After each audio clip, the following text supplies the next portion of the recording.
cocoa products, and we thought that we should solidarize and establish the fact that we are not going to sit by and watch these atrocities go on and not be able to bring our humanity, to bear. So yes, the way we have gone about it, and even if you look at our votes, we currently serve on the UN Human Rights Council. We have consistently, you heard the Israeli ambassador recently say that we've been voting against them and we should change course. Of course, what he did was meddling in our internal decision-making processes, and I had to invite him and certainly express our disquiet about what he said. And I mean, he's since, desisted from that kind of conduct. But you see our voting pattern, and it's clear that we are aligned with the UN, we are aligned with the larger part of the international community. If you look at the recent vote on the Palestinian question, 142 countries voted for the resolution against what is going on in Palestine. And Ghana was there. We're on the right side of history. We didn't join those 10 countries who voted against and the 12 who abstained. We should tell you that even though we are conscious to be good friends of all, but it is... On certain matters, you take principled positions. We take principled positions on those matters, and we don't allow the friendship and the good relations to mar, because it's about international law, it's about the respect for the UN Charter, it's about sovereignty. Sorry. And so I it's think about that point is UN clear. resolutions. So our voting pattern for Israel, but in relation, on the Israel matter, in relation to the UN General Assembly next week, I don't know if I'm getting ahead of myself, will the president make a statement on what's happening in Gaza? Absolutely, absolutely. And if you follow the president's speeches at the United Nations, he's been very consistent. He will remind the world that we must recommit to the two-state solution. He disagrees with Netanyahu, who says that there can be only one state and that they have to clear the Gaza Strip. That is not a position consistent with the UN Charter. So the president will make clear that Ghana remains committed to the two-state solution. Of course, you will expect him to also speak on the Cuban blockade. He has been very, very consistent on that. There's been no UN speech, if you go through all his UN speeches, where he doesn't condemn the sanctions, the US sanctions on Cuba. Even though we have great relations with the Americans recently, you know that we have an understanding with them to accept West African nationals who have been pouring into our country. At the same time, we are maintaining great ties with Cuba.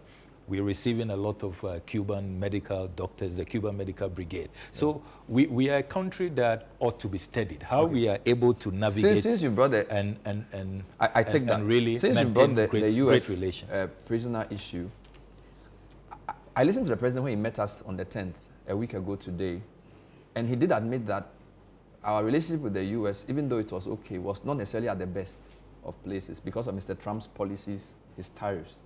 So it's a bit baffling for us to, in a sense, do the US this favor of receiving 14 deportees who are not even Ghanaians into our country. I mean, Mr. Trump hosted 5 African presidents in the second term. Mr. Mahama wasn't one of them. So I'm not sure Ghana and US are as cozy as they probably were when Mr. Obama was president and Mahama was here. So why did we agree to this? So let's be clear.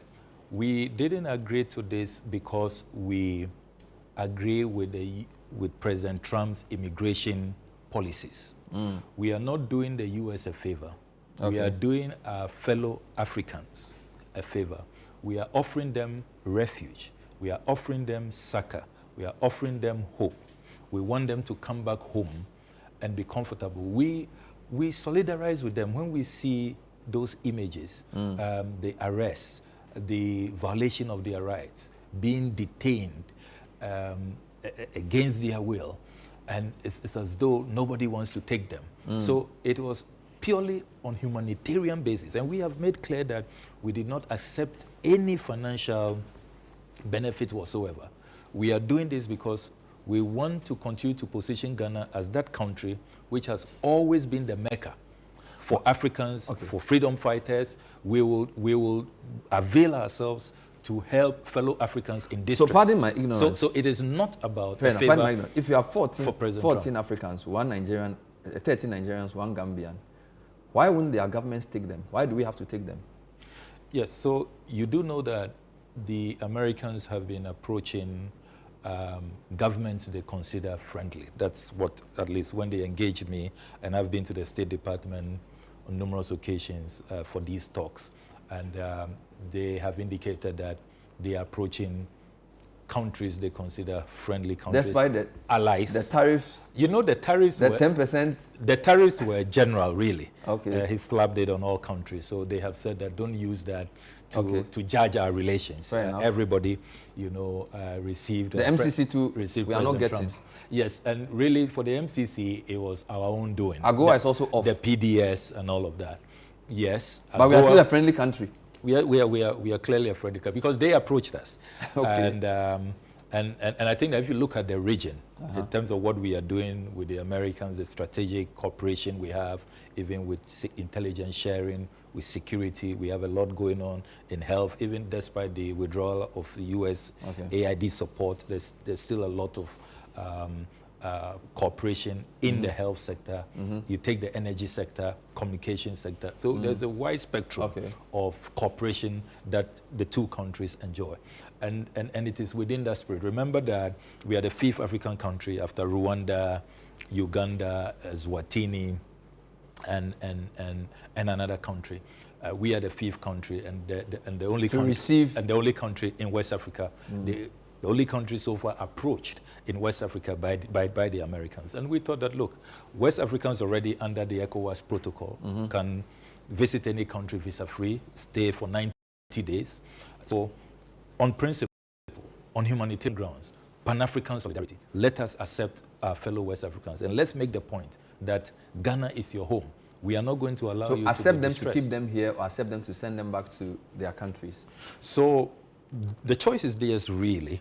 For 90 days, if they want to stay here, they can stay. But so far, all of them have indicated that they want to go back after some time. And we've been facilitating that. I can reveal to you that we are expecting another 40.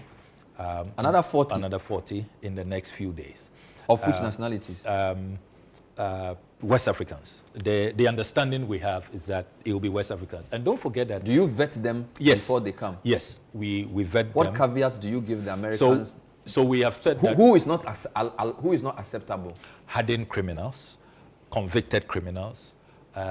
When the background check reveals that you've associated with terrorism, with violent extremism, you are a very violent person. You are on a certain Interpol wanted list for violent crimes, because we have the data. You will not be allowed in our country. So it's really people who probably why didn't you ratify the MOU with Parliament? Yes, so it's an MOU at this stage, just an understanding, and MOUs are not ratified. But really? as the discussion